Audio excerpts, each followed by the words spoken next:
What's going on? What's going on? So, I guess Crawford's supposed to be coming back to he's supposed to be coming back to fight in May. I guess it's at the end of May, May 29th, according to Bob Arum. But they haven't obviously, put out any information of who exactly he would be fighting.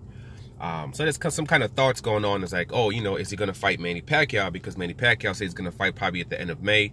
Or is he going to fight Terrence Crawford? I mean, as far as with the Manny Pacquiao is concerned, they don't even have the money. They're talking about, oh, yeah, we got a deal all set, but, we're just, trying to get the funds allocated so we can have the fight. Like, the number one thing when it pertains to setting up fights, the number one thing you have already situated, you already have set off the rip is the money. Okay, when Al Heyman made that offer to Eddie Hearn as when it pertained to the Anthony Joshua fight and said we're going to give him $50 million, that thing was in escrow in an account, okay, ready to go. Because that's the number one thing that you do.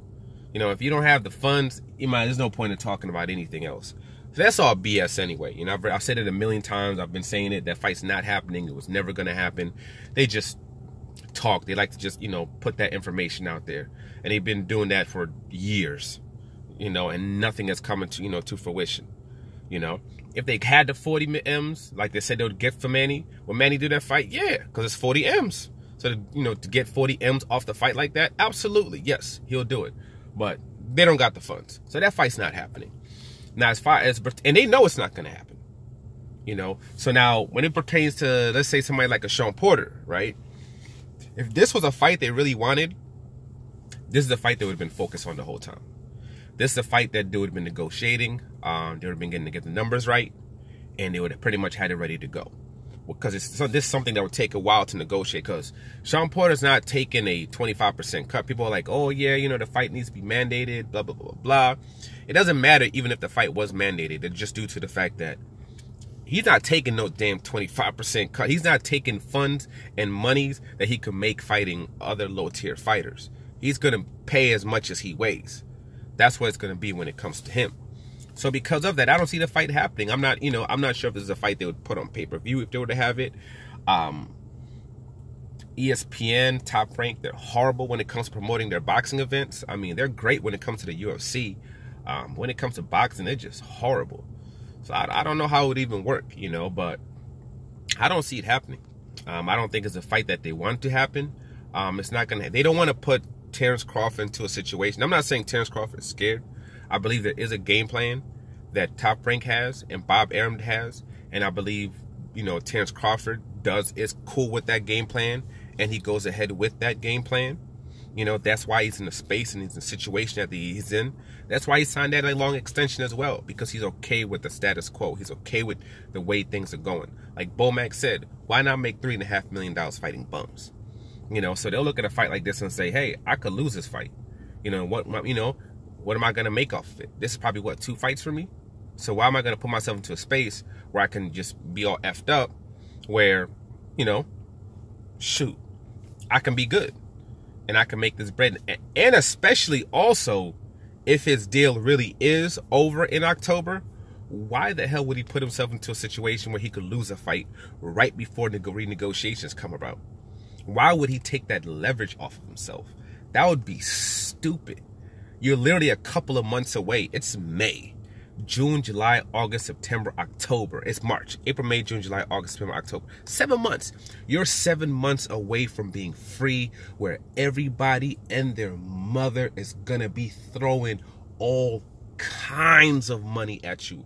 If you're not a moron, if you're not an idiot, if you're not freaking stupid, as you've shown yourself to be, and you don't sign no freaking extensions, no nothing.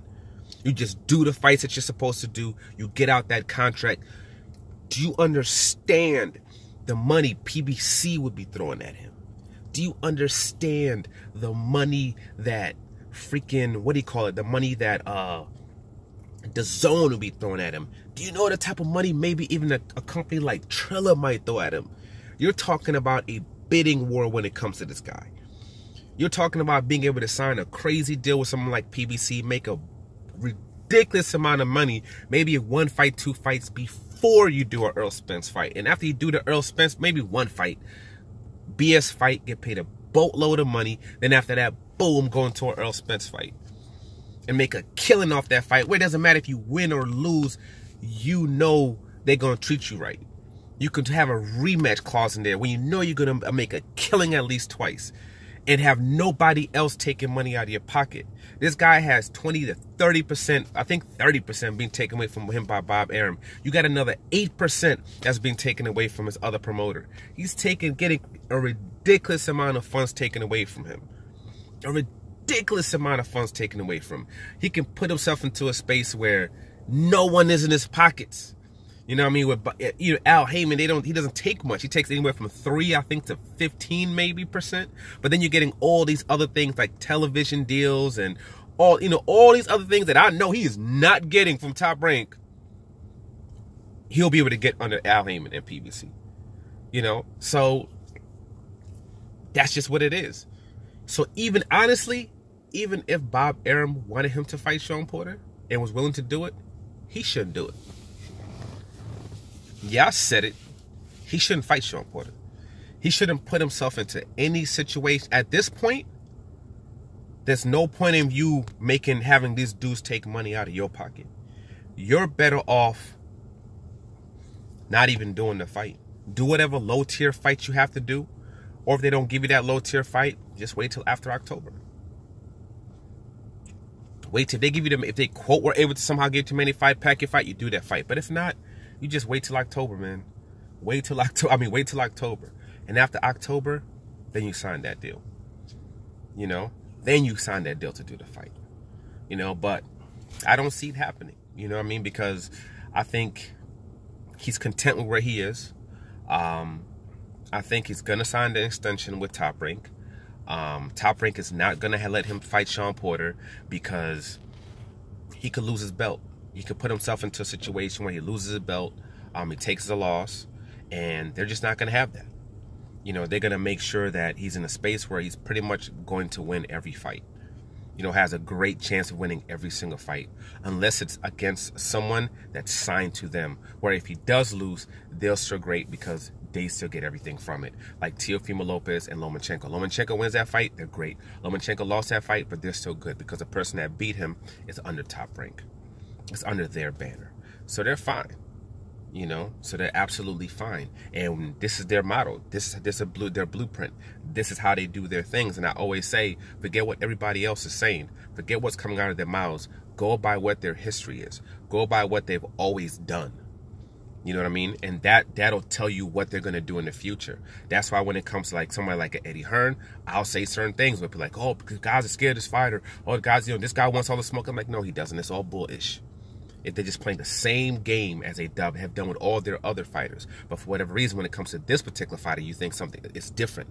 But it's not. It's the same story. It's the same thing. I take my emotions out of it. You know? And I always go by that history of how they run their business. So because of that, unfortunately, anybody that's looking for a Manny Pacquiao fight for this guy next, that's not going to happen. We already know that. And when it comes to Sean Porter, anybody who's looking for him to take on somebody of that level of talent, that level of skills, you know, thinking that, hey, you know, we're really going to see him fight somebody big right now, it's not going to happen. It's going to be another big, huge disappointment. And it's going to be, oh, the next fight, we couldn't do it because of this. But, oh, the next one's going to be him. Or he was scared, or he didn't take this deal, blah, blah, blah, blah. It's going to be basically that again. You know, so 2021, it's not looking good for Sean Porter. I mean, for Terence Crawford. Sean Porter, he's going to be good. He's probably going to do one fight, and then he's probably going to end up doing the Earl Spence rematch. Another big, huge pay-per-view. You know, but we'll see what happens. Like, subscribe, share. I'm out.